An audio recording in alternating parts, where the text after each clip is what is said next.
Hello guys, welcome to our channel once again. आज हम सीखेंगे haematology. Haematology is related to the blood. Everyone knows haem is always related to blood. So इसमें हम लोग देखेंगे आज RBC.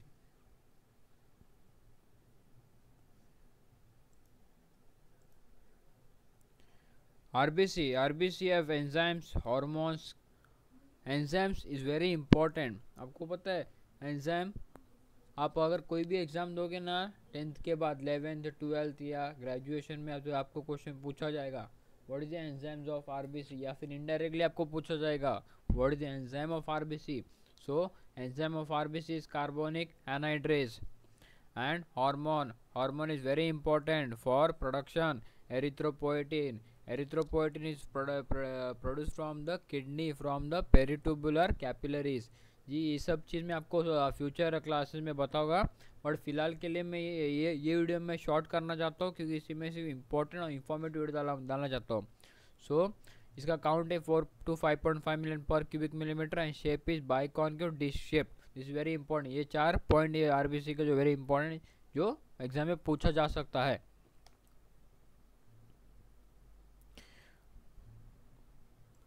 RBC lakhs nucleus, ribosomes, Golgi body, nuclear DNA, endoplasmic reticulum and mitochondria. ये सब आरबीसी में प्रेजेंट नहीं है क्योंकि ये इमैच्योर में प्रेजेंट है। जैसे वो मैच्योरेशन हो जाता है तो ये सब उसको अपना गिव अप करना पड़ता है। क्यों? Because haemoglobin content is increased.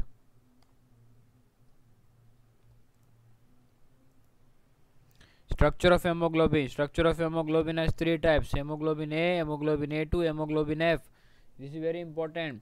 देखो हेमोग्लोबिन ए का कंटेंट जहाँ पे मैक्सिमम पर्सन लोग में आपको यही दिखेगा हेमोग्लोबिन, इसलिए उसका लिखा 95 to 98%। इसका difference is very very important which says 2 alpha and 2 beta change. ये सब ग्लोबिन चेंज है। हीम का दो पार्ट है, हीम एंड ग्लोबिन, तो ग्लोबिन के दो पार्ट है, 2 alpha and 2 beta chain. Whereas A2 which is very less rare, 2 to 3%, 2 alpha and 2 delta chain. HbF is found in fetal, but ये भी बहुत रेयर कंडीशन है, इसलिए इसका 1 to 2%। इसका मेन डिफरेंस यही है अपना globin chain, 2 alpha and 2 gamma chain. So haemoglobin A have 2 alpha and 2 beta, A2 have 2 alpha and 2 delta, HbF 2 alpha and 2 gamma chain. फिर आता है अपना एबनॉर्मल हेमोग्लोबिन। ये क्यों होता है? जब कोई भी म्यूटेशन होता है ग्लोबिन पार्ट में। हीम का बस दो पार्ट है, haem and globin. Globin is a protein part. Any mutation take place in the globin प्लार result in the abnormal haemoglobin.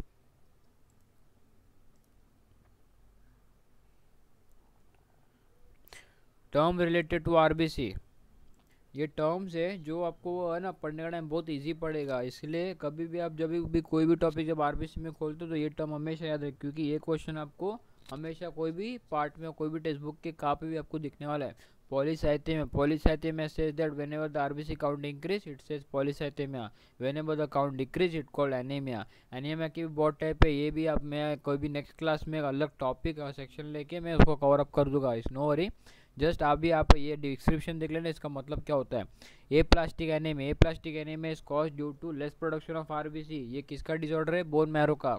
Megaloblastic anaemia is a disorder of the vitamin B nine. जब vitamin B nine कम होता है तो this में cause megaloblastic anaemia. Anaemia says that whenever the production of RBC decrease it cause anaemia. So यहाँ पे भी same, whenever production is cause it cause anaemia. यहाँ पे विटामिन बी नाइन बहुत कम प्रोडक्शन है। विटामिन बी नाइन का function क्या है? For maturation of RBC. अगर विटामिन बी नाइन ही नहीं रहेगा तो मैच्योरेशन ऑफ आरबीसी नहीं होगा। मैच्योरेशन नहीं होएगा तो RBC will not be found. हमेशा याद रखना, there are two very very important vitamin plays important role in RBC, vitamin B9 and vitamin B12। देखो विटामिन B12 का deficiency will call pernicious anaemia. Very both ये ना megaloblastic anaemia और pernicious is very very important topic. ये मैं आपको future class में बताऊंगा, नो वरीज। बट अभी के लिए आप इतना याद रखने कि megaloblastic is cause due to vitamin B9 and pernicious anaemia is cause due to vitamin B12।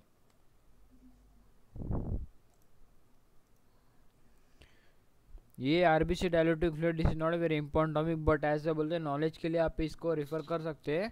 इसमें कुछ लिखा, इतना खास लिखा कुछ नहीं है, ओनली 5.52 क्यूबिक किलोमीटर काउंटिंग है। इसका एक्चुअली ये बता रहा है कि आरबीसी गिनना इतना आसान नहीं है। तो ये गिनने का एक टेक्निक है। वो लोग क्या करते हैं कि they are pouring some liquid which therefore it fix and preserve RBC and it very isotope. ये टॉपिक में आपको फ्यूचर में कवर अप कर, नो वरी। फिलहाल के लिए डायग्राम को कॉन्सेंट्रेट कीजिए। ये अपना सेल है, ये वाइट कलर है जो ये WBC है, इसका काउंट बहुत कम होता है, आपको पता है इसका काउंट अप्रॉक्स 11,000 to 15,000। और रेड कलर जो होता है वो RBC होता है, RBC काउंट इंक्रीजेज। और ये यहाँ पे देखो, यहाँ पे काउंट डिक्रीज हो रहा है, इसलिए यहाँ पे इसको हम लोग क्या बोलेंगे, एनीमिया। और ये बोलेगा पॉलीसाइथियम, बिकॉज ये count increases. function is very important for in case of RBC। Transport of oxygen from the हम लोग ऑक्सीजन लेते हैं, means we are taking oxygen inside from environment to a body and transport of carbon dioxide from a body to the lungs. But ये अभी हम लोग in terms of RBC पढ़ेगा तो it from lungs to the tissue, क्योंकि lungs में आएगा फिर टिश्यू में जाएगा to the internal part is the tissue, the tissue come cells. CO2 will move from cell to tissue to the lungs. इसका मैं आपको एक्सचेंज ऑफ गैसेज में एक अलग चैप्टर में आपको बता दूंगा, बट फिलहाल के लिए फंक्शन के लिए आप इसको रेफर कीजिए। थर्ड पॉइंट बताता है regulation of acid base balance. Acid base मतलब मीन्स टू मेंटेन न्यूट्रलिटी, ऐसा, वरना क्या होगा कि एसिडिटी होगा तो RBC विल डाई, बेसिडिटी होगा तो they will be affect in the RBC। Third is erythropoiesis. Erythropoiesis is production of RBC। ये बहुत इंपॉर्टेंट टॉपिक है when it comes to RBC। RBC में एक और टॉपिक आता है जो डिस्ट्रक्शन ऑफ RBC। ये RBC production and destruction very very important topic. फिलहाल के लिए मैंने स्लाइड में ऐसे ही बता डाला है, क्योंकि ताकि आपको पता चले कि एरिथ्रोपोइस होता क्या, ये उसके स्टेप्स है। ये आपको मैं कभी नेक्स्ट में बताएगा, क्योंकि अगर मैं अभी ये बताऊंगा तो मेरा वीडियो लंबा हो जाएगा। जी, आपको अगर कोई डाउट हो, मेरे से आप कांटेक्ट करना चाहते हैं तो आप मेरे इंस्टाग्राम अकाउंट में फॉलो कर सकते हैं, मुझे चैनल में सब्सक्राइब कीजिए। आपके कुछ भी क्लैरिफिकेशन हो तो मैं आप क्लियर कर दूंगा। कुछ टाइम लगेगा क्योंकि मैं भी एजुकेशन अपना कंप्लीट कर रहा हूँ, बट वेट, ये मेरे लिए अच्छा अपॉर्चुनिटी है अगर मैं आपसे कांटेक्ट में रहूँ। आपके लिए आपको कोई भी टॉपिक चाहिए तो आप मेरे को कांटेक्ट कर सकते हैं, नो वरीज।